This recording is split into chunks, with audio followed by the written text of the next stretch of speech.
What is going on, everybody? Welcome back to another episode of Spoiler Talk. Finally, I have been dying to do these, and there will be one coming out every day.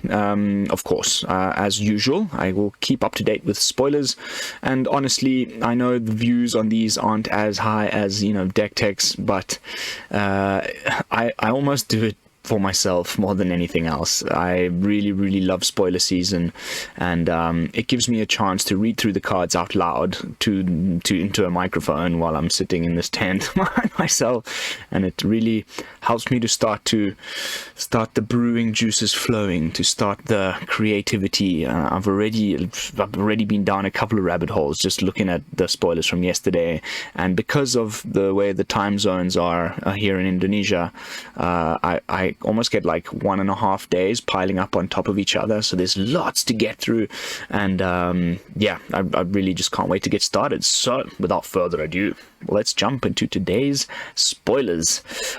First off, as usual, there's a new rare cycle. Now, I missed this. I played until I was about around about 13, 14 years old, and then I took a long break, and then I had another little bit of paper in the middle there, and then another break, and then Arena came out, and it was still War of the Spark and that stuff, but I missed most of the Dominaria things, and I most certainly missed what are referred to, as I now know, pain lands.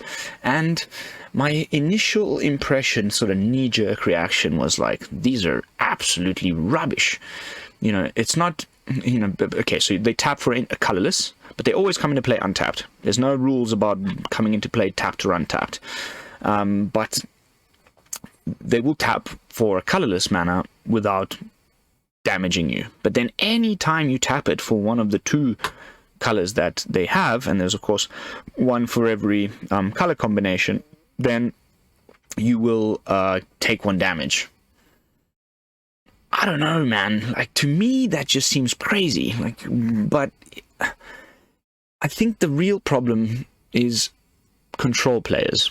Like, in aggro deck, it doesn't matter if you take 1 damage. If you can curve out nicely in a multiple colored aggro deck, without having to worry about tap lands, and you take 1 or 2 damage along the way, it doesn't really matter. You're trying to kill the opponent before he even has anything going, right? So in an aggro deck, I see these actually now, like in retrospect, having had a couple of good deep thinks about it, they're amazing. In a control deck, though, I can see why these would be a little bit annoying, because they're going to be better than whatever else. They'll probably be an uncommon cycle as well of dual lands in this set, and who knows what else is still yet to come. But you'll probably have to play these because we're losing the pathways.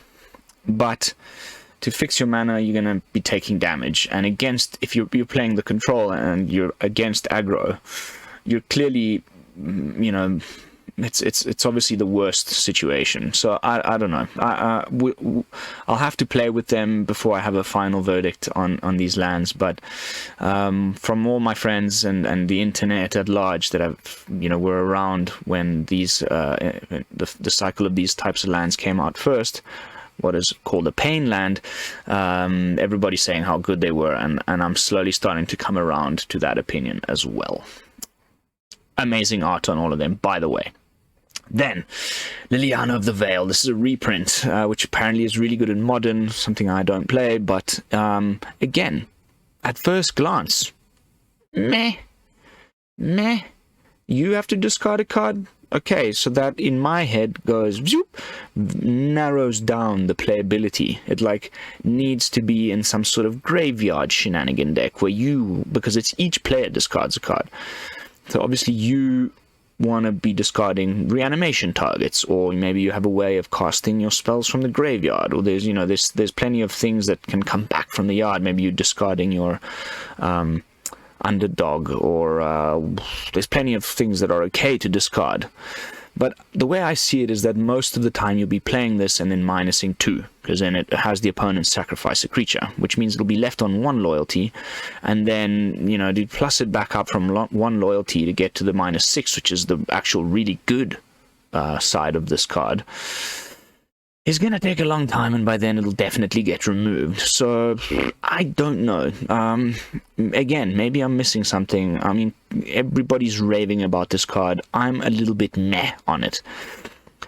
But again, we'll have to see. There's probably going to be plenty of, like, maybe Rakdos, and I mean, of course, in Explorer, you know, as if Parhelion needed another way of being discarded, and it's a really nicely costed 3 mana 3 loyalty planeswalkers I really like, you know.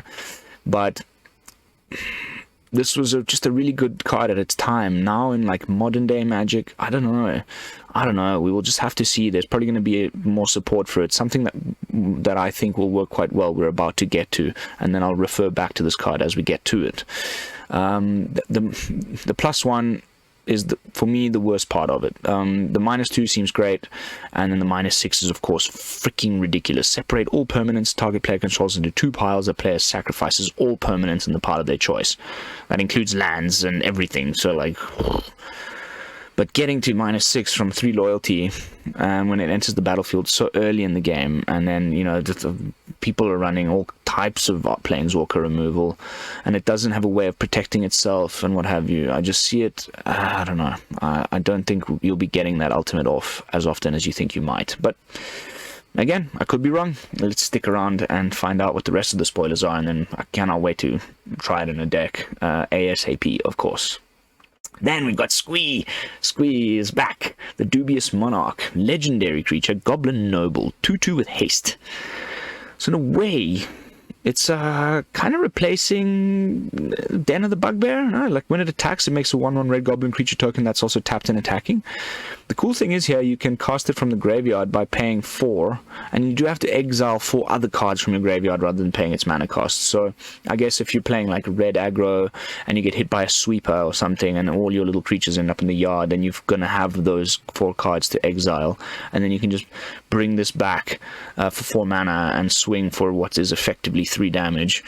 And, you know, maybe you have some sort of other weird combat trick or an anthem effect of some sort, then it starts to seem pretty good.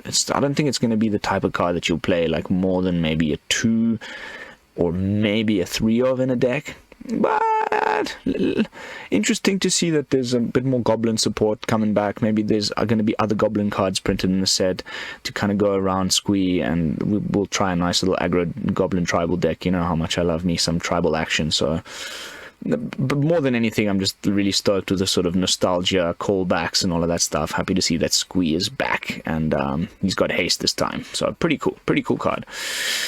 Next up, we got this Mythic, which is really interesting. This one they showed off during the event yesterday. Solkanar, the Tainted.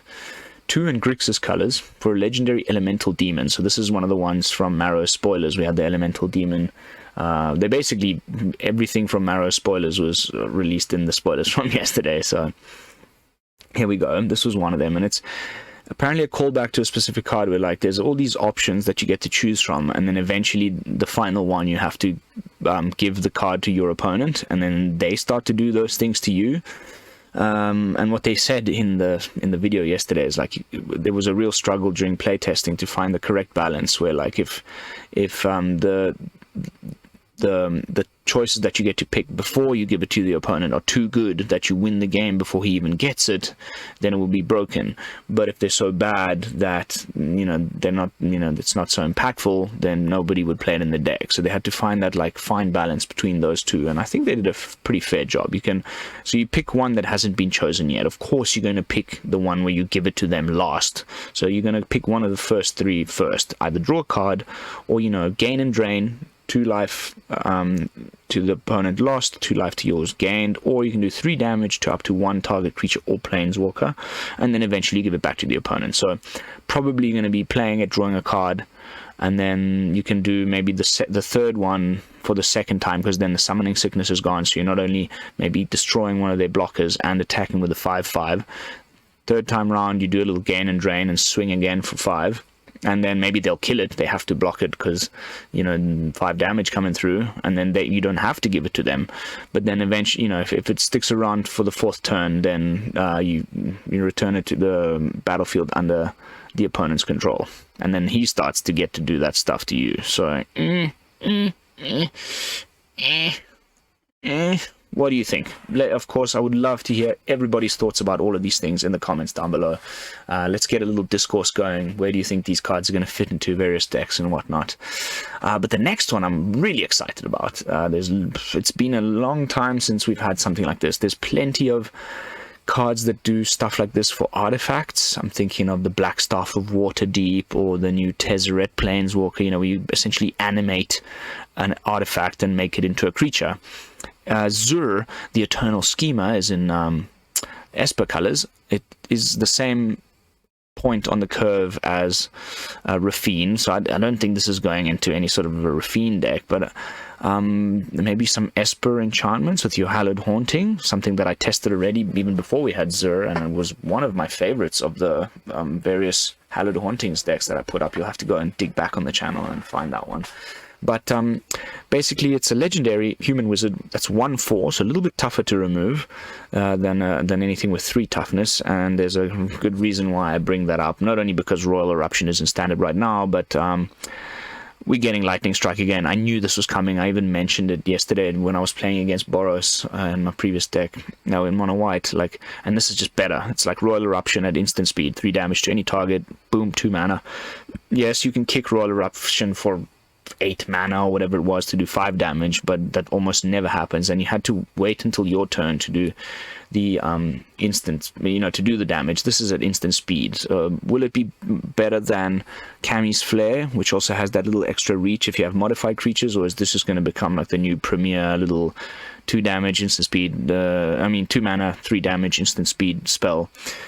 But with that in the format, something like whatever, this card here or anything with 3 toughness suddenly just seems to be like ooh, but then 4 toughness, a lot more acceptable. There's much less going on that'll be able to take care of this in one go, especially in red removal, of course. With hard black removal just kills anything. But anyway, I'm getting ahead of myself. Enchantment creatures you control have Death Touch, Lifelink, and Hexproof.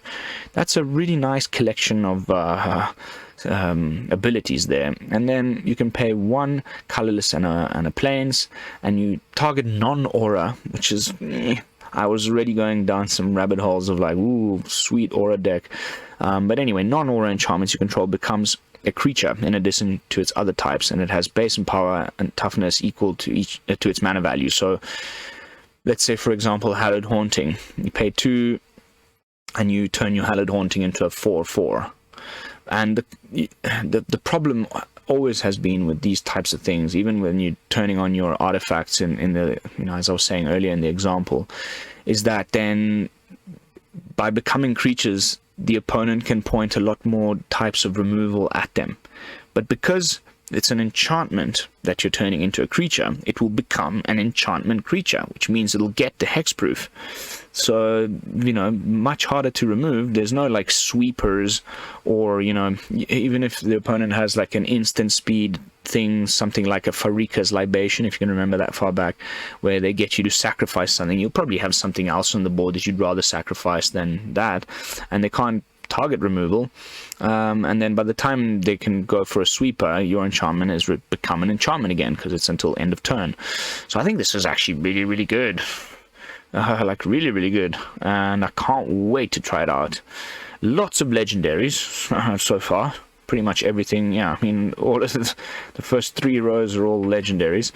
But yeah, just one that I'm pretty excited to try out in a Enchantments Matters deck. And it's cool that it's in these colors instead of, it's been, of late, mostly Naya or Selesnya. This is Esper, which is cool. Then we got Soul of Windgrace. Windgrace is a planeswalker from a while back who died in the story, so now he's coming back as the soul to defend his homeland, and really cool card, this one. 4 mana, 5/4, so the same stat line as there's that Ziatora's Envoy, except no trample and no blitz, but plenty of really cool things here going on. So whenever it enters the battlefield or attacks, you may put a land card from a graveyard, so it can be the opponent's graveyard as well, onto the battlefield tapped under your control. Then you can discard a land card, you gain 3 life. If it's a forest, you pay 1 green, discard a land, you gain 3 life. You can pay 1 colorless and a red, discard a land, draw a card. Wowza. And then you can pay 3, this is the real good one, 2 colorless, 1 black, discard a land, and it gains indestructible until end of turn. Tap it. So whenever you attack, or whenever you attack with it, then you start to bring those lands that you discarded to get these effects back onto the battlefield. So it can even be kind of ramp in a way. Discard something, draw a card, next turn you attack with it, brings it to the battlefield, and you play another land. The following turn you got 2 more mana than you did the turn before. I think this is deceptively good. I can't wait to try it. There's some really cool new things going on already. I'm so excited about this set, and we've hardly seen anything yet. So I think Solid Windgrace, Riveteer's decks, Riveteer's colors, I like that they've kind of stuck. I mean, they know that these are the triomes that are in standard now, so a lot of there's no 3 color cards that I've seen yet that play the other side of the color pie. So really, really nice. Anyway. We need to speed things up a little bit. We've got lots to get through. But Wrath, Weatherlight Stalwart. So here we go. These are the original crew of the Weatherlight that Marrow was alluding to. A legendary human wizard. That's a 1/3 for 2 mana. It's uncommon. Whenever you cast an instant or sorcery spell, you may tap 2 untapped creatures you control. If you do, draw a card. It's not terrible. It's not actually that terrible. If this activated ability here just costed a little bit less, I think it would have been rare, because just that, the first part of the text box is really not that bad, especially for 2 mana.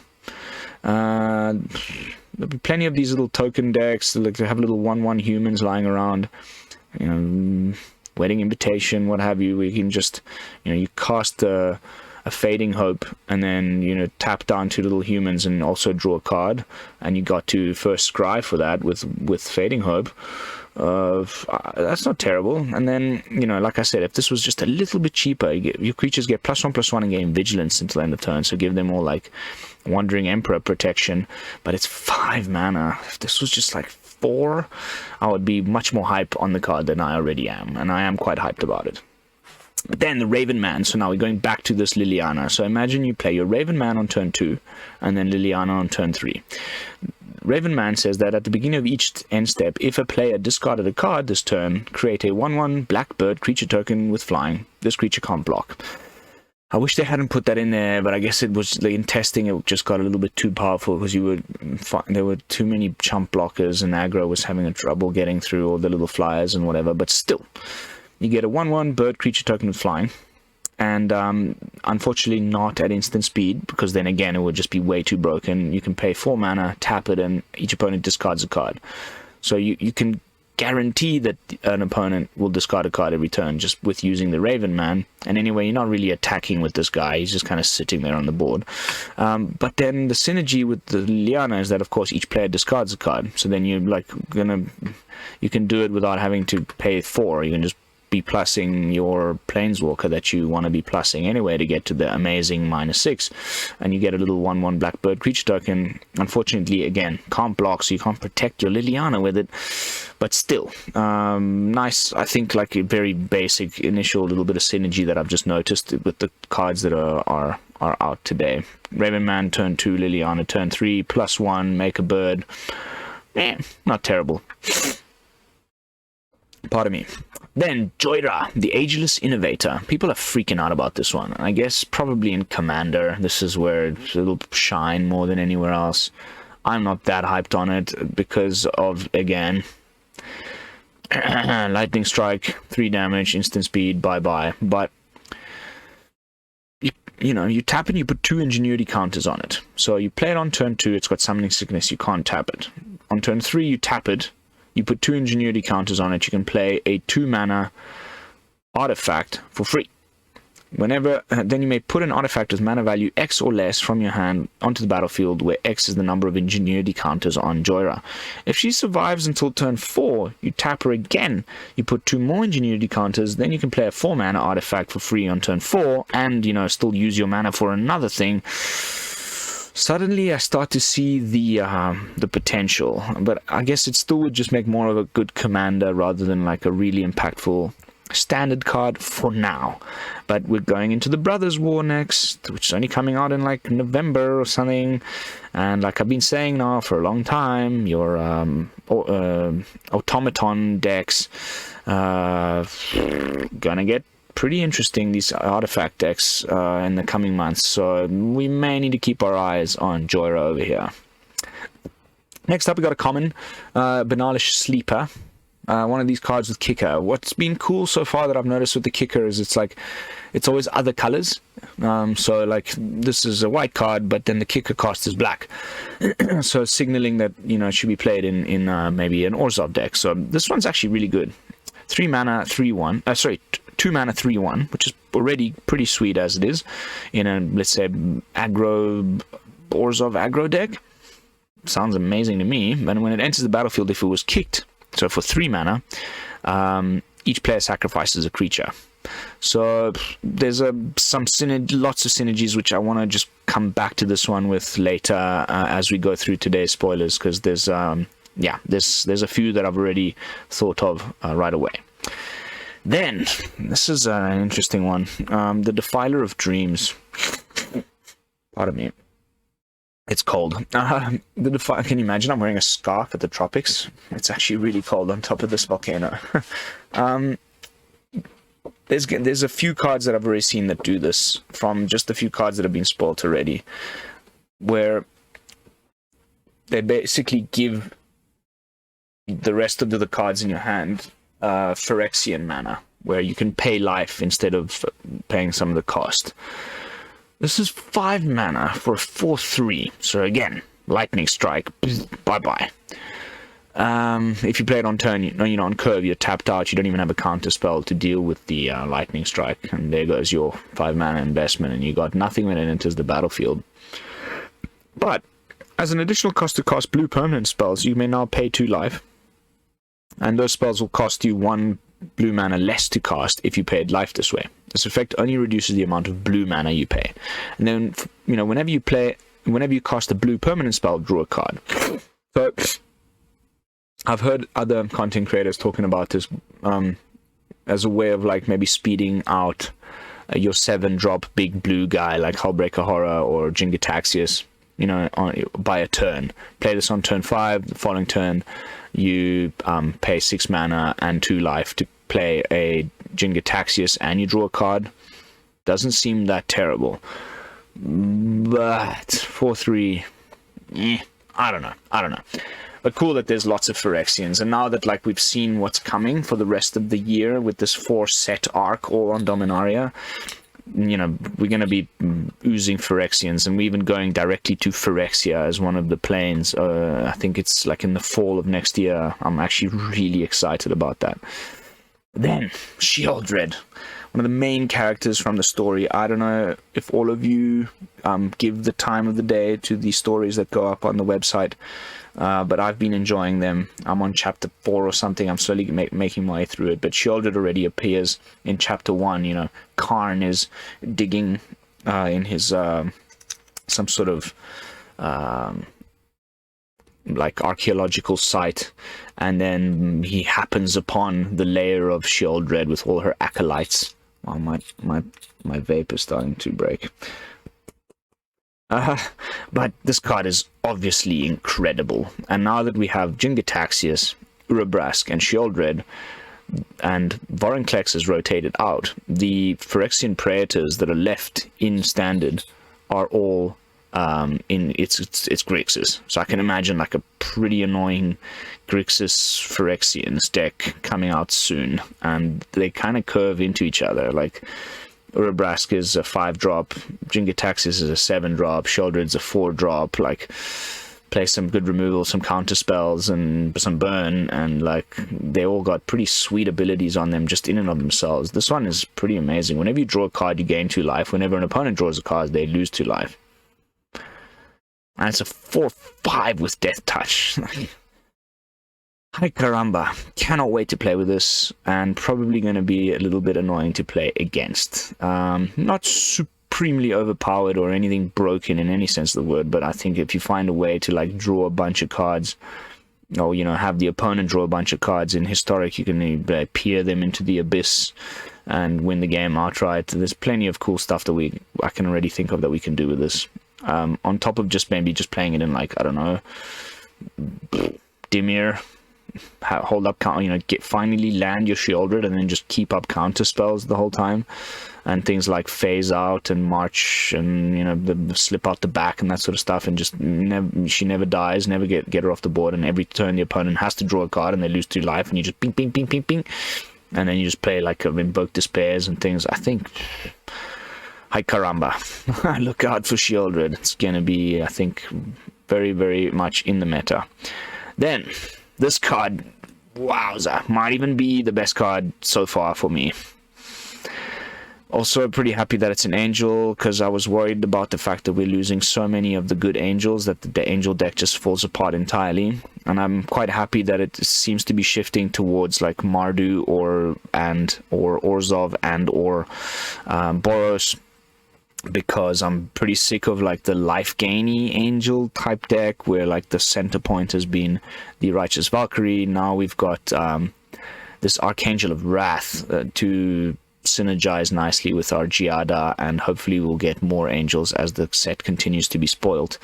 But this one is particularly good. Like, you can either just play it out on curve as a 4-mana 3/4, which just stonewalls your aggro opponent and has lifelink and flying, so you can gain back a bunch of life against aggro. But if you kick it, and you can kick it twice, it's this new type of like double colored kicker stuff. So if you kick it once, when it enters the battlefield, it deals 2 damage to any target. So you can also just go face with the damn thing.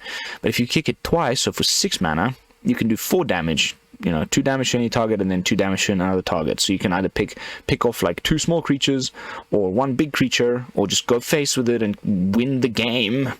And if you haven't won the game off of that 4 damage to his face, you just swing for 3 next turn in the air and kill them that way. Like, whew. And it's not legendary. You can play a full play set of the thing. Like, even just yesterday I was talking about this lack of like white flyers, that because we're losing Legion Angel and Elite Spellbinder and Redain. Here's a nice new 4-mana flyer for white, and you know, you can have it in, like I said, either Orzhov or Mardu or Boros, and it will just be pretty freaking amazing. So this, look out for Archangel of Wrath. I think it's gonna be all over the place. Next up, we got Phasing of Zelfire. This is obviously the card that Maro was talking about, destroy all creatures in blue. Luckily, as I predicted, and we talked about it with a few friends in Discord and on the comments sections of my videos, like, it's got a heavy downside. Thank goodness. Otherwise, the color pie would just be completely broken. Because for each creature that does get destroyed, the controller makes a 2/2 black Phyrexian creature token. So you just, everything they've swept the board, you replaced with a bunch of 2/2s. Yeah, maybe you got rid of my Titan of Industry, and instead I've now got a 2/2, but you haven't effectively dealt with the board, which what is, you know, sweepers are all about. In control deck, you play your Doomscar. You know, you don't have to worry about being attacked next turn by a bunch of 2/2s. So I don't know. I just don't see this as being that good. Thank God. But it's the first saga from the new set, so you'll get to read this other new ability. So far, we haven't had anything of the new stuff yet, of the new mechanics. So this is the first time we're seeing one of the new mechanics, and it's Read Ahead. Basically, you get to choose a chapter at which to start your saga on. You can like play it for 4 mana and just start on chapter 3, and you skip chapter 1 and 2 and you go straight to the Destroy All Creatures one. Or you can play it on chapter 2, or you can play it on chapter 1. It's up to you. You're reading ahead in the saga. So that's going to be pretty cool. It kind of gives sagas a whole new dimension, You can decide which, strategizing around different chapters. You don't have to wait for them to tick over every turn. I think that's really interesting, and a really kind of nice evolution on sagas, and a new, like I said, just adding a new dimension to the strategizing and the play patterns, and amazing. You'll have to be thinking, I mean, imagine something like Fable of the Mirror Breaker had this read ahead, and we've only seen a few of these sagas. We'll get to the rest as we go through yesterday's spoilers. I can imagine there's going to be some really busted ones in the set, but this one in particular isn't really doing it for me. Then, yesterday I was just talking about, we played Mono White yesterday, and I was like, well, we lose Luminarch Aspirant. I wonder what's going to be like the new cool white 2-drop. And going back to the sleeper here in this potentially like kind of aggro Orzhov deck that I can see forming. This card, man. First of all, another new mechanic, Enlist. So as this creature attacks, you may tap a non-attacking creature you control without summoning sickness. When you do, add its power to this creature's until end of turn. Makes sense, right? Tap the thing that you don't want to be attacking with. I'm thinking of, Brutal Cathars, for example. You're never really attacking with your Brutal Cathars. You're never really trying to block with your Brutal Cathars. They just need to stay there and keep the thing exiled that it has underneath it. So if you can just tap it and add its power to your Guardian of New Bernalilla, pretty damn cool. So Enlist is going to be probably peppered amongst the probably mostly white creatures. And that's not all. The card goes on. Whenever you get to enlist a creature with the Guardian of New Bernalilla, you get to scry 2. And if the card just ended there, it would already be just pretty freaking amazing. But it doesn't end there. Discard a card. Guardian of New Bernalilla gains indestructible until end of turn. So, oh my god, what's the name of the card? I can't remember the name of. It just rotated out. It was a 3/1 that did the same thing. You discard a card, indestructible. So also cool, like in some case, you want a discard outlet. Here we go. And it's going to be so freaking hard to remove this. And so I'm going to jump ahead to another little synergy that I wanted to talk about with Guardian of New Bernalilla before we get into all these other cards. Resolute Reinforcements. It's got Flash. When it enters the battlefield, you create a 1/1 white solid creature token for 2 mana. So it's essentially just like collected... oh my goodness. Instant speed, make 2 little 1/1s. God, why am I forgetting names of cards? It's getting a bit late in the night. But anyway, you know the one I mean. So you could, like, during the opponent's turn, flash this in, make 2 1/1s. So then when you untap, it's your turn. They no longer have Summoning Sickness. You swing in with your Guardian of New Bernalilla, and now instead of a 2/2, you tap your Resolute Reinforcements plus the 1/1 Soldier, and now it's a 4/4 that you can then also discard a land and make it indestructible. There's going to hopefully be a lot more of that type of stuff to support this card and make like a really cool white weenies, like soldiers, human white aggro deck, which are like some of my favorite decks to play. So I hope we get more of it. And if it can go into like Orzhov, and we can, be discarding our... let's say our underdogs or whatever into the graveyard to give it indestructible and then get added value from the stuff we discarded as well. And then we can also play the Banalish Sleeper and have, removal and like aggro in a sweet... I don't know. I'm really excited to play this card, and it's probably going to end up being groan-inducing a la Luminarch Aspirant by the time it's coming close to the next rotation. I'm going to be like, oh my god, I can't wait to see the back end of Guardian of New Bernalilla. But for now, I'm just really looking forward to playing with it. Really, really strong 2-drop for white. Then, next up, we've got Nasoba Brawler, which again showcases one of the new mechanics called Domain, and it's an old one that's coming back. So Domain cares about the number of basic land types among lands you control, and then you get some added benefit. In this particular case, it's a *3 trample, and then the toughness, the power is determined by the number of basic land types you control. So if you're playing it in a Gruul deck, it'll be a 2/3. If you're playing it in a 3-color deck, it'll be a 3/3, and so on and so forth. Pretty cool, but yeah, nothing special. Just a little bit of a probably draft chaff. Charismatic Vanguard, also absolute rubbish. Draft chaff. Dwarf Soldier, you have to pay 5 for limited. But finally, we get to our first, okay, no, sorry. But this is a reprint. This is the first, like, new Planeswalker from the set, Ajani the Sleeper Agent. So now, you know, it's out. Everybody knows that Ajani is the one who got completed this time around. Oh, I miss, you know, poor guy. One of my favorite Planeswalkers of all time. I've enjoyed almost all the versions of him that we've had ever since he first arrived to this game.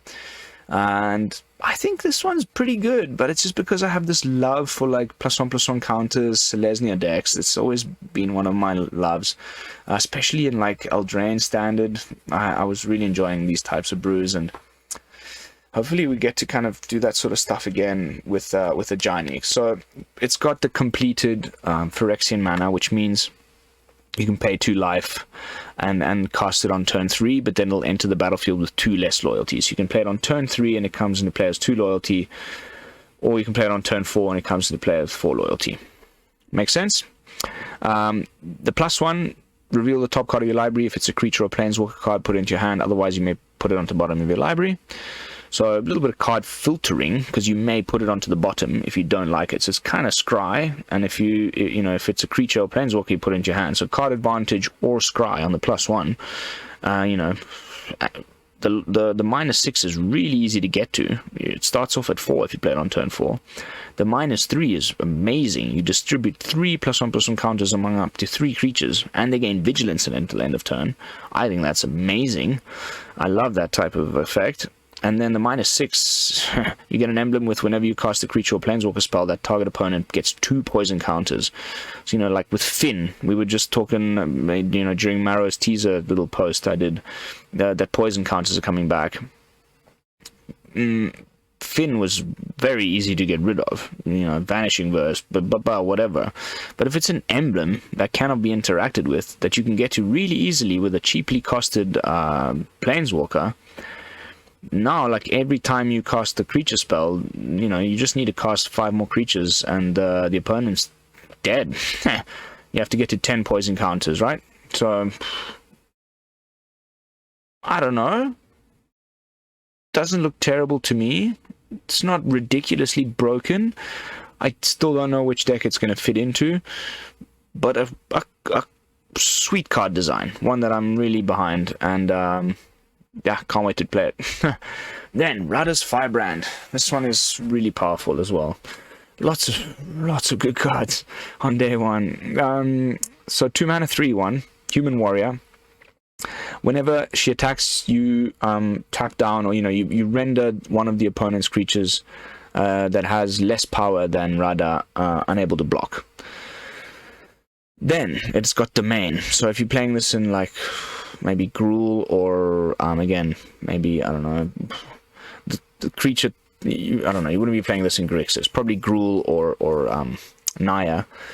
Then you reduce the cost of this activated ability by 1 colorless for each basic land type you control. So then, and you can only activate it once each turn. But you could potentially, let's say it's in Naya, in that example, you have a plains, a forest, and a mountain on the battlefield.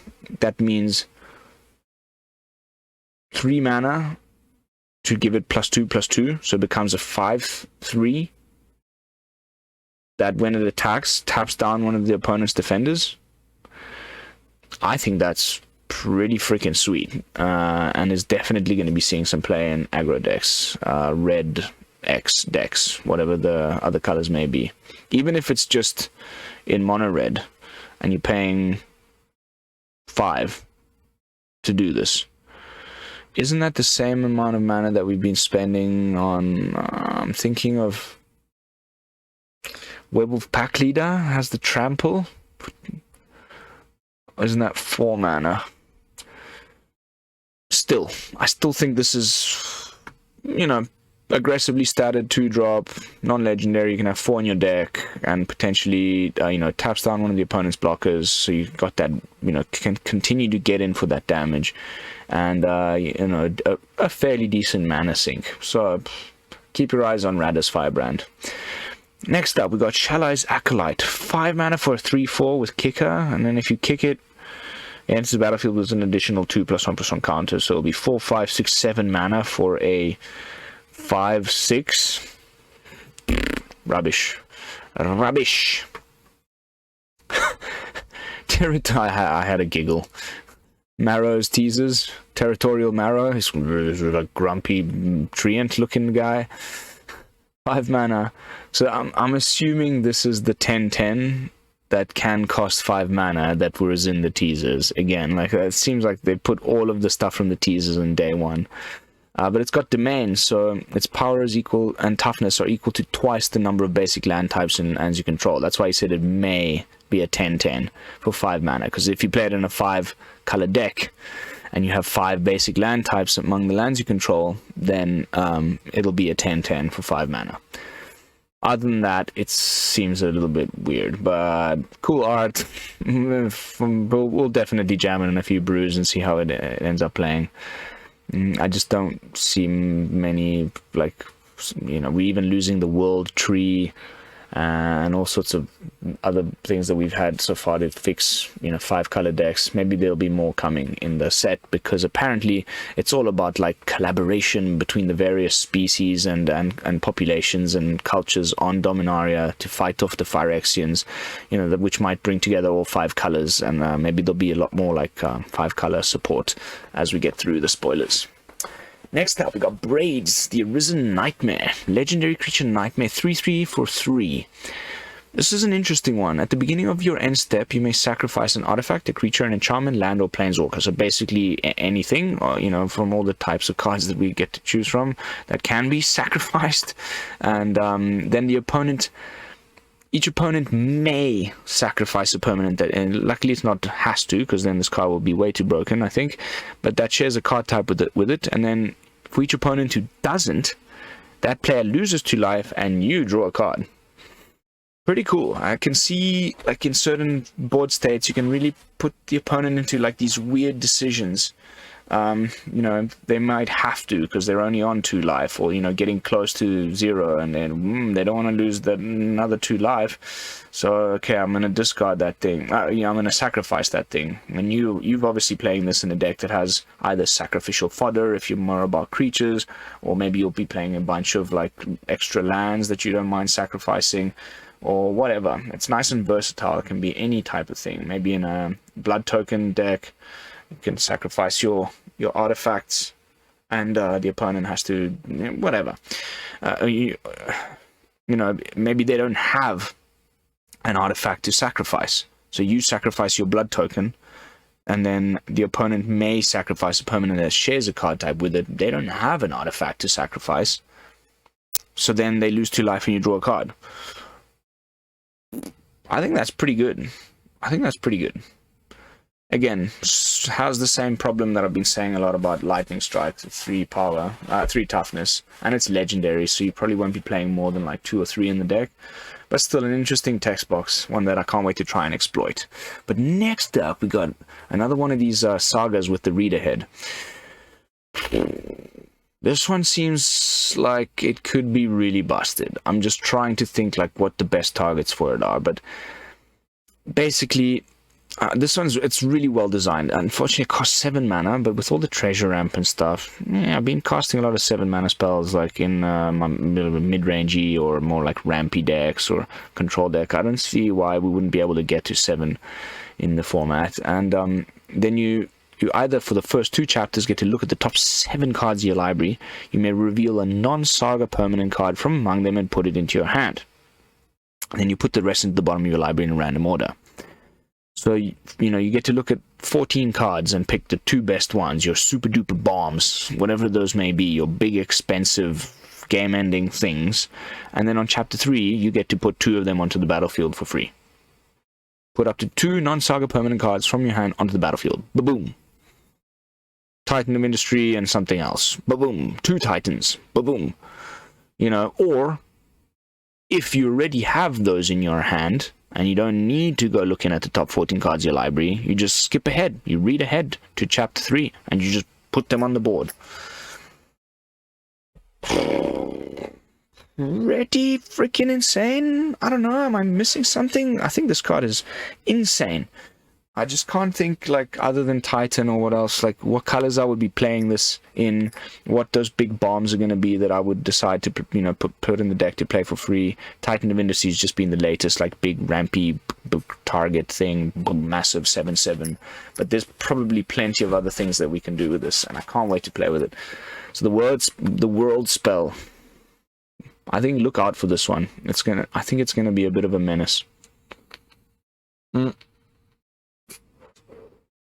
Probably Simic.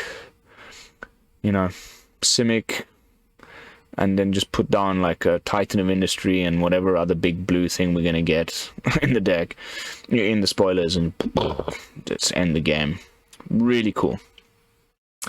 Next up, this one, I think it's one of those little deceptive commons that is going to end up seeing a lot of play. I really like the deck, the name. It like sort of fits. It's going to go into your like your tempo decks, right? And what do tempo decks do? They impede the opponent's momentum. That's like the whole point of the tempo deck, right? And you're putting these stun counters on a creature, and you put 3 of them on it. So if a permanent with a stun counter on it would become untapped, you remove 1 of it instead. So it essentially just keeps a creature tapped down for 3 turns. Against aggro, that's phenomenal. It really gives you like a time to figure things out and come up with a plan. Maybe you bounce it, you may be playing it in Dimir, you've got some removal that you need to dig for. You just be like, you just chill there. I've impeded your momentum. Keeps it tapped down for 3 turns, and it's got a little like upside. You also get to scry, so you know you look for that removal or that bounce spell or whatever. I think this is going to be really, really annoying, and I think it's a really good little common. So keep your eyes on that one too. Next up, this one's good as well. Herd Migration, 7 mana for a rare sorcery with Domain. So you can discard it for like so basically channel, right? Pay 2 mana, discard it. Search your library for a basic land card, reveal it, put it into your hand, then shuffle, and you gain 3 life. So, just that's really freaking cool. But then, you know, you top deck another one later in the game. You play 4 of these in your deck, so you can either like ramp with it, as we've just discussed, or you pay 7 mana and you create 3/3 green beast creature tokens for each basic land type among lands you control. So you play this in your 3-color pile, probably Naya again, or I don't know, maybe Teamer, and you make 9 power for 7 mana. It's kind of reminding me a little bit of something like Mascot Exhibition or something. Get 3 creatures. They're all 3/3s. It's a little bit meh, but again, this is making me think that with Domain coming back, like there's going to be hopefully some support for like more than 3-color decks, like 4 to 5-color decks. Maybe just splashing 1 little color so you can have the the additional basic land types, and then you get to make like potentially 3 times 5, 15 power on the battlefield for 7. That's how much Mascot Exhibition costs, and people be casting that all over my ass all the time. So it's not like out of reach at all. This one, going back to these 5 mana flyers in blue, of the 2, this one definitely tickles my fancy a lot more, and it's reminding me a lot of Imrith, the Desert Doom or whatever it was called, the dragon, the blue dragon. It's got ward 2, but this just keeps the ward 2 even if you attack with it. Remember Imrith, when you attack, then it loses the ward, although it had ward 4 when it was untapped. But this is a 5 mana blue 5/5 flying guy with ward. Like that's Imrith, right? And then it's got Domain, so whenever it deals combat damage to a player, you reveal the top X cards of your library, where X is the number of basic land types. So I'm seeing this probably in Azorius or maybe Dimir or something, so it'll probably be like 2 different land types. So reveal the top X cards of your library, where X is the number of basic land types. So if it's 2, you got 2 lands, two cards that you reveal off the top of your library. Then the opponent separates those 2 cards into 2 piles, and then you get to choose which of the 2 piles you want to put into your hand and which into the graveyard. I like this type of thing where you give the opponent the choice and then you decide what to keep after, so that you can build your deck in such a way that no matter what the opponent chooses, it's going to be good for you. Like, you know, you either get the really good thing in your hand because the opponent was worried about giving you the other really good thing, but then maybe you put it in the graveyard and it now becomes a reanimation target in your Dimir Reanimator deck or whatever. I think this is pretty damn good. Like, even if you're just playing it in mono blue and you get to look at the top 1 card of your library, I don't understand how... You know, then there'll only be 1 pile. You can't separate 1 card into 2 piles. So then it's just draw a card, basically. Gets in for damage, draw a card. With Ward 2, a little bit tough to remove. I think this is a pretty good card. And it's not legendary. You can run a couple of them in your deck. I think this is going to be a nice one. And second, Sphinx. Maybe some Sphinx tribal action going on. This one we're going to have to open a new tab for, because it's in another language. Spanish. Nemata, the Primeval Guardian. Really nice card, I think, this one as well. I had a read on this one and I had a good couple of thoughts about it. Kalitas. So Golgari, 4 mana, 3/4 with reach. And it's got this static ability like Valentine, Dean of the Vein. Also, the backside of Kumano faces Kakazan. Like that, if an opponent creature would die, you exile it instead. So no more death triggers for a lot of stuff. That's good. And then whenever that does happen, you get a 1/1 green Saproling token. You know, the Valentine, you had to pay 2 colorless and then you'd get a pest. Here you just get it, and then you can start to use those Saprolings for things. You can either pay 1 green, sacrifice one of them, and you give it +2/+2, which you can do at instant speed. So like, and with the reach, blocking flyers, you know, it's a 3/4, you declare blockers, and then you pay 1 green, sack your Saproling. Suddenly it becomes a, you know, and you can do it as many times as you want because you don't have to tap. And you can also pay 1 and a black, sacrifice 2 Saprolings and draw a card. I think this is a really sweet card. Like, I think this is a really good card. I don't know how better to justify that. I mean, it's just like, you know, the format's been like slowly but surely going more mid-rangey, and Golgari is also one of my favorite combinations. I cannot wait to try this one out. Then we got Fuerzas Unidas. I think I can translate this one on the fly. A Spanish card again, instantáneo, so instant. Choose 2 target creatures. They each obtain +2/+2 until end of turn. Little combat trick for 3 mana. Probably won't see much play. Resolute Lightning Strike is back. Instant speed, 3 damage, any target. 2 mana. I've talked about it a lot tonight. Really good card. Will replace Royal Eruption in Boros Burn, and they will just continue to be an annoying deck. I think, yeah, just makes perfect sense. The only question I have is, is it better than Kami's Flare, which is also 2 damage, 2 mana, 3 damage, except it has that little bit of extra reach if you've got modified creatures.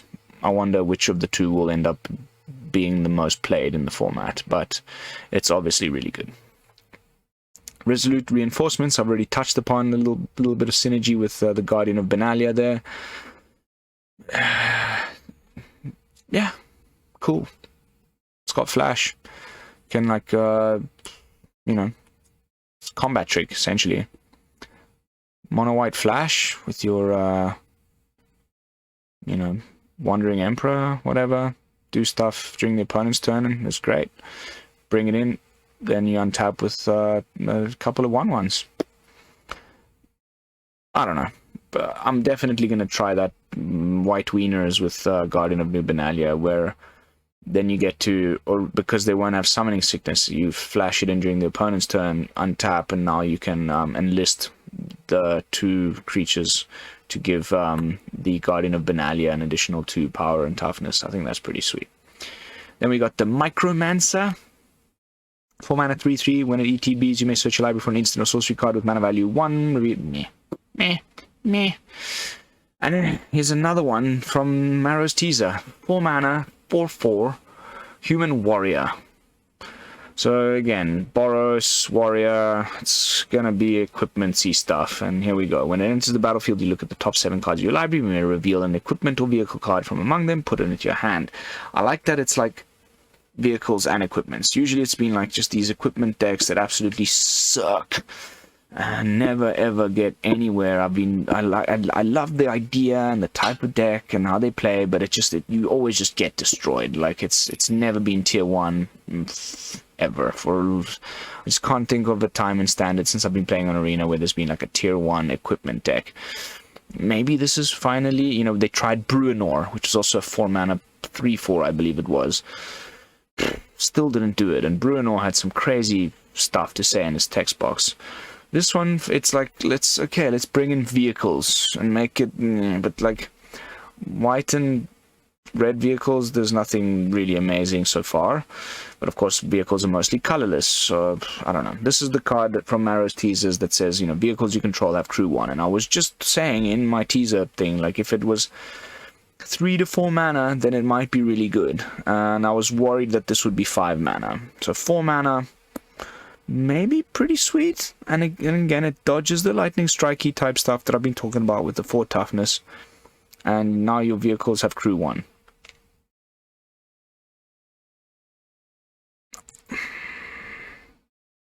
Interesting. Alright, so that's it for August 18th. I'm going to skip through this commander stuff because I'm not interested, and I'm also going to give the page a quick refresh to see if anything else has come up. So, oh wow, plenty more. Well, not plenty more, but some more. Nice. Alright, so let's take it from the top. These I haven't seen yet. So, first timer. I haven't read any of these cards yet, and I prefer to go in blind with my spoilers. Because then I'm kind of reading them for the first time for you guys and with you guys and gals. But because of time zone shenanigans here in Indonesia, it might be a bit of a problem, at least until I get back to Italy on the 25th of August. But Defiler of Vigor, 5 mana, 6/6 trample, Phyrexian Worm. As an additional cost to cast a green... So again, like I was saying, it's another one of these where you give your green stuff Phyrexian mana. As an additional cost to cast green permanent spells, you may pay 2 life instead, and those spells now will cost 1 green less to cast if you paid life this way. You can this effect reduces only the amount of green mana you pay. Whenever you cast a green permanent spell, you put a +1/+1 counter on each creature you control. What? Isn't that just freaking amazing? A nice big tramply 6/6 for 5. I think the last time we had something like that, it was the Elder Gargaroth. 5 mana, 6/6 trample. Elder Gargaroth, it was way better. It had reach and vigilance, I believe, and I had like an attack trigger. I miss Elder Gargaroth. That was a card, man. But this isn't terrible.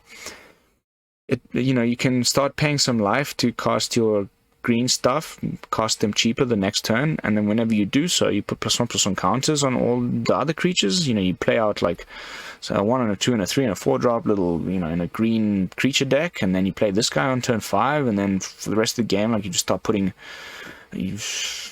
counters on all your other smaller ones and grow them all big. This one has trample itself. The next turn it's a 7/7 that's swinging in with trample. It's not legendary. You can play multiple copies have them on the board. I think this is a really good card. And we're losing Vanishing Verse. We've got Tamio's Safekeeping. We may have some other things that save our creatures in green that are coming out in the set. It's Phyrexian. I have a feeling that one of the 5 lords that we get that give +1/+1 is going to be one for Phyrexian creatures. So I don't know, man. This looks really, really good to me. Let me know what you think in the comments. Next up, we got Najal, the Storm Runner. These cards have always kind of sucked to me. There was one in Strixhaven that pretty much said very similar things over here. But it's different in a very important way. It's been a while since we've had the ability to cast sorcery spells as if they had flash. So sorceries as instants. Except it's 5 mana. 5 mana, 5/4. So nice. It's going to dodge, lightning strike and all that. But, yeah, giving sorceries, flash is pretty amazing. And then whenever it attacks, you may pay 2 colorless, and if you do, when you cast your next instant or sorcery spell this turn, you copy it, and you may choose new targets for the copy. So actually, if this wasn't legendary, and if this cost 1 less mana, this would be busted. As is, you're only ever going to have 1 on board. It's a little bit expensive. You have to wait for it to, you need to wait for the next turn before you get to do the thing with the copying, and the opponent's probably going to be highly incentivized to get rid of it as soon as possible. I don't know. Of course, it's a wizard in these colors. I don't know. We're definitely going to try and break it as soon as we have the chance to brew around it, but for now, I'm a little bit underwhelmed. Next up, Telerian Geyser. A sorcery with kicker, meant to be played in Azorius decks or Esper or something, because the kicker is white, and you return a target creature to its owner's hand, but you get to draw a card, and if the spell was kicked, you gain 3 life. So, thinking of Royal Into the Royal, which had kicker 2 and was 2 mana, instant speed. This is sorcery speed, but it's 1 less mana. Oh no, sorry, it'll be 4. Again, 4. But that, you bounce the creature and you drew a card. This, you bounce a creature regardless, and then if you kick it, you also gain 3 life. So 3 mana to do the Royal Eruption thing for 4. That which you would have to pay 4 for with Royal Eruption. Into the Royal, pardon me. Or 4 mana, which is what you would pay for Into the Royal, and you get to do the same thing plus gain 3 life. Overall, just better, even though it's sorcery speed. You tell me. Seems pretty good to me. I like these little uncommons, commons that are nice. And there's another one coming up over here, just talking about ways of saving creatures. Indestructible lifelink, and +1/+1 counter for instant speed for 2. Maybe Selesnya with your Defilers and stuff. Cool. This is draft chaff. We'll just probably skip right over this one. We've got a Serpent that costs 7 mana, and it costs 1 less to cast for each instant of sorcery in your graveyard, so I guess you can eventually cast it for 1 blue mana, and then you get a 5/5 for 1 mana with Ward 2 that doesn't have Trample or anything. Probably mostly just for limited. Then, Vine Shaper Prodigy, the second and only elf we've seen so far. Is the one that was spoilt way back, that makes a creature land into a 3/3 with haste. Lano War something. Really nice card. Here's the second elf so far from the set. And it's Simic Elf. Kicker for 1 and a blue. So it's a 2/2 for 2, or you can pay 4 mana, 2 colorless, 1 green, 1 blue, and when it enters the battlefield, if it was kicked, you look at the top 3 cards of your library, you put 1 of them into your hand and the rest into the bottom of your library in a random order. Meh. Pretty cool, but not that cool. I don't know. Probably won't see much play in standard. Probably mostly a draft card. Why is my vape doing this? It's just auto-firing all the time. I keep thinking there's some juice that's gotten onto the pins, but anyway, might finally have reached the end of its line. Tattered Apparition, 4 mana, 2/2 flying shade, pay 2, gets +1/+1. Draft chaff. Toxic Abomination, a 2 mana Phyrexian zombie, so a little bit of finally some zombie stuff, because the zombies are sticking around after rotation. When it enters the battlefield, draw 2. No, you lose 2 life. for a 2 mana 3/2. I guess it's just like a little aggressive zombie that kind of reminds me of the other one with what was the ability called in zombies? Exploit. There's that one that's a 2 mana 3/3 with exploit and destroy target planeswalker. So there's a one less, and then that one dealt you 2 damage every turn, or 1 damage every turn that it stays on the board if you don't exploit with it. Or, exploit itself and just get rid of the planeswalker. But, the trade-off is you get like something with 3 power on turn 2. This, you only gain you only lose the life once when it enters the battlefield. You play this on top of your Champion of the Perished. Could be pretty nice, but I don't know. I think the other one's still just better. Then take up the shield. Nice little combat trick. There's always seems to be one of these every set that does something along these lines. I just wish there was one that was just 1 mana for once and with less stuff going on. It was just 1 mana indestructible. We got the Boon of Safety. One that puts the shield counters from the last set. This is better. You get a +1/+1 counter, lifelink, and indestructible for 2 mana instant speed. I think that's pretty cool, and like it's the type of card that I do like to play. You guys know how much I like to play my like Tamiyo's safekeepings, that kind of thing. So it's just a slightly more expensive, kind of like a Tamiyo safekeeping for white that also grows your creature. So I don't know. There was the Jaya was spoilt way back when, and she makes these little tokens with the prowess. I haven't seen anything else with prowess yet, so maybe it's just a one-off thing from that planeswalker. But if there is a bit more prowess support, then that might be pretty cool. Because Magecraft is gone, so this would have been nice in the Magecraft decks. Then Stall for Time. Another of these Selesnya Azorius cards with kicker. This one's instant speed, so 3 mana. Tap 2 target creatures. If the spell was kicked, you put a stun counter on each of those creatures. So stun counters we saw in that instant, that comment from a little bit further back. And you get to draw a card. That's just like stapled on there. So 3 mana, tap 2 target creatures, draw a card. Hey-oh, nice. Or 5 mana, you also put stun counters on them.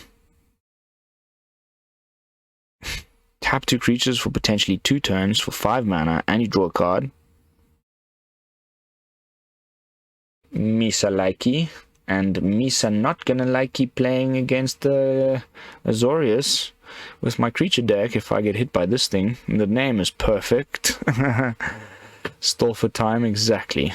Oh wow, nice card. I think this is going to be a bit of a pain in the ass to play against. Luckily, the cost seems to be a little bit like it's the type, they'll usually put their 3 drops full of like counter spells. Like I wonder if it'll see any play in Standard, but in Constructed, we'll have to see. But just the text box reads nicely. You get a lot of value. Magnigoth Sentry, 4 mana, 4/4 reach. Draft Chaff, Molten Monstrosity, 8 mana, 5/5. It'll cost X less to cast for X is the greatest power among creatures you control. It has trample. Okay. So you put this in your Gruul deck with your Defiler here. You got a 6/6. So this ends up costing 2 mana for a 5/5 trample.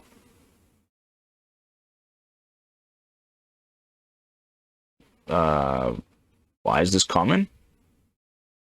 Why is this common? This should at least be uncommon. I think that's pretty good.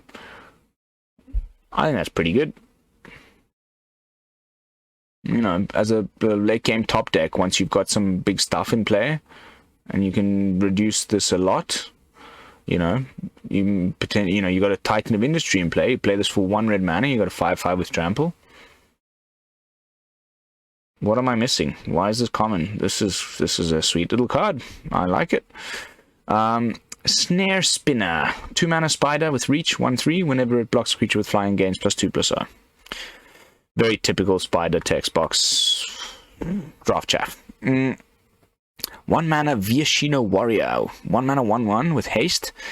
If it was kicked, so you're playing it in your Gruul deck or your, green red X deck, it enters the battlefield with 2+1/+1 counters on it, and then you can pay. It's also got an activated ability which you can, it doesn't say you activate only once per turn, so you pay 3, 2 colorless and a red to give it +2/+0 until end of turn. Again, why is this common? I think that's a pretty fantastic little 1-drop. Or a 4-drop. And then if it's a 4-drop, it's a 3/3. And then you can make it, into a 5/3 for 3 mana. Or a, 7/3 for 6 mana. Dump your mana. I don't know. They don't block it. You dump. That's a really nice little 1-drop. Again, I would have given this uncommon. I would say that's an uncommon. I rate that card pretty nicely. I don't know if it's gonna be like meta defining or anything like that, but I think it's a pretty sweet little 1-drop. Moving on. Volshe Tide Turner. Volshe Tide Turner. Merfolk Wizard. 2 mana for a 1/3, tap it, add 1 blue, spends mana only to cast instant sorcery spells or a kick spell. Well, we've had stuff like this before in Zendikar Rising. Nice. Mostly probably draft chaff. Voda, the Sea Scavenger, 3 mana for a Merfolk Rogue 3/2 with Domain. When it enters the battlefield, look at the top X cards of your library. X is the number of basic land types among cards you control. Amongst lands you control, you may put one of those cards into the top of your library, put the rest at the bottom of your library. Draft chaff. There's the microphone. There goes the microphone. This table is really small. My apologies. Professional streamer. Scout the Wilderness. 3 mana with kicker for Selesnya colors, so pay 5. Search your library for a basic land card, put that onto the battlefield tapped, and shuffle. If this spell was kicked, create 2 1/1 white soldier creature tokens. Nice. Goes along with indestructible 2-drop Bernalilla guy, I think, quite nicely. Making these little 1/1s that you can just enlist, I think is great. Writhing Necromass. 7 mana, 5/5, 1 less to cast for each creature in your graveyard. So it'll be a cycle. It's going with this type of card. Very similar, really expensive, but then can be quite easily reduced because of the type of colors that you're playing it in. Like you're playing this in Gruul, probably you're going to have lots of powerful creatures, so it'll cost a lot less. You're playing this in black, where you're putting stuff into your graveyard anyway, so you can, potentially pay 1 mana for a 5/5 with Death Touch.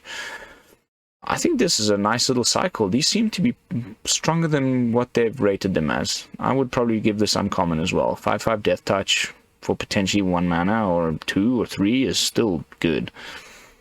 Then, a Golgari Kicker for 1 sorcery speed. You can kick it for 3.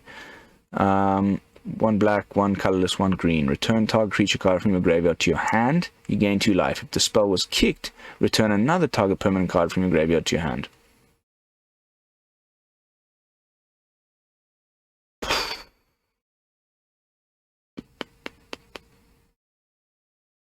Nice. 3 mana, gain 2 life, return 2 creatures to your hand, or a creature and something else. Your Planeswalker. Very nice little common. Misalaki a lot. This will definitely see play, in my opinion. IMO. Watch out for Urborg Repossession. These little cool commons, they make the deck work, the glue cards. Your Golgari reanimated deck is going to be loving this. It's not really reanimating, you're not bringing them to the battlefield, but back to your hand, but that's still great. And the gain 2 life as a little extra bonus. I think that's great. And I like that it's permanent, so you can do a creature and a permanent. I think that's amazing. Sengir Connoisseur, we're reaching the end here. 5 mana, 3/3 with flying. Whenever you put one or more other creatures, whenever one or more other creatures die, you put a +1/+1 counter on it. Only once per turn. It's a piece of trash. Okay, and then we've got a Rakdos one. Balduvian Atrocity. Phyrexian Berserker. 3 mana 2/3 that you can kick for 4 mana. When it enters the battlefield, if it was kicked, return target creature card with mana value 3 or less from your graveyard to the battlefield. Oof. Oof. It gains haste. Sacrifice at the beginning of your next end step. Oof. That's a nice little uncommon. I can already think of a few things. Underdog. Keeps coming to me. Return it to the battlefield. Tap, with haste. It's got mana value 3 or less. You swing in for 5. Plus menace. Oh no, you can't. This one doesn't have haste itself. But still, then it dies. You draw a card because of the blitz ability on the. Oh no, you're not blitzing it in at that point. Never mind. Why is this thing firing? Alright, maybe not as cool as I initially thought, but still I think really nice. Bring back to the battlefield. You can just keep doing that with...